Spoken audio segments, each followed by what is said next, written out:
మోకాళ్ళ మరియు నడుము నొప్పులకు చిన్న ఇంజెక్షన్ ద్వారా పరిష్కారం. డాక్టర్ ప్రకాష్ గుడిపూడి 18 సంవత్సరాల అనుభవం. సంప్రదించండి elite spine and pain management centre, Manikonda, Hyderabad. ఈ రోజు ఈ కలయిక రాష్ట్ర భవిష్యత్తు కోసం,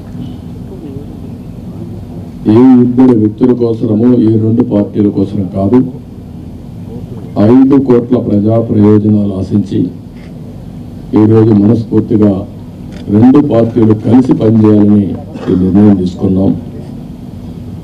ఈరోజు రాష్ట్రానికి ఇది ఒక హిస్టారికల్ డే, ఒక మంచి ప్రయత్నానికి తొలి అడుగు ఇది. నేను ఎందుకు ఈ మాట అంటున్నాను, నేను చాలా రాజకీయాలు చేశాను, కానీ రాష్ట్ర విభజన వల్ల రాష్ట్రం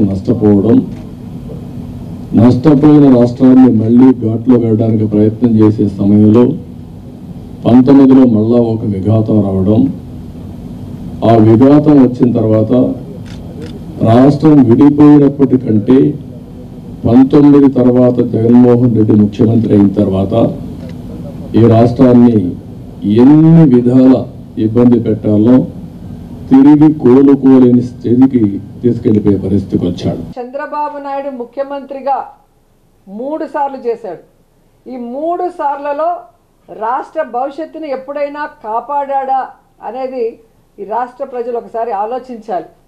ముఖ్యంగా రాష్ట్రం విడిపోయిన తర్వాత అనుభవం ఉంది అని చెప్పి మళ్ళీ చంద్రబాబు నాయుడికి అధికారం ఇస్తే పోనీ రాష్ట్ర భవిష్యత్తుని ఏమైనా కాపాడా? రాష్ట్రాన్ని అప్పుల్లో ముంచేశాడు, రాష్ట్రాన్ని సర్వనాశనం చేశాడు, రాష్ట్ర ప్రజల డబ్బుని దోచుకొని స్కామ్ల ద్వారా దాచుకున్నాడే తప్ప ఈ రాష్ట్రానికి ఎప్పుడైనా మంచి చేశాడా అనేది రాష్ట్ర ప్రజలందరూ కూడా ఈరోజు గుర్తు తెచ్చుకుంటున్నారు. ఎందుకంటే ఈ రాష్ట్ర విభజన తర్వాత చంద్రబాబు నాయుడు ఈ రాష్ట్రానికి చేసింది ఏంటయ్యా అంటే, ప్యాకేజీ కోసం ప్రత్యేక హోదాను తాకట్టు పెట్టేశాడు, కమిషన్ల కోసం కాంట్రాక్ట్ల కోసం పోలవరాన్ని తాకట్టు పెట్టేశాడు, రియల్ ఎస్టేట్ వ్యాపారం కోసం అమరావతిని తాకట్టు పెట్టేశాడు, ఓటుకి నోటు కేసులో దొంగలా దొరికిపోయి ఉమ్మడి రాజధానిని కేసీఆర్ గారికి తాకట్టు పెట్టి దొంగలా అర్ధరాత్రిలో పారిపోయి వచ్చాడు.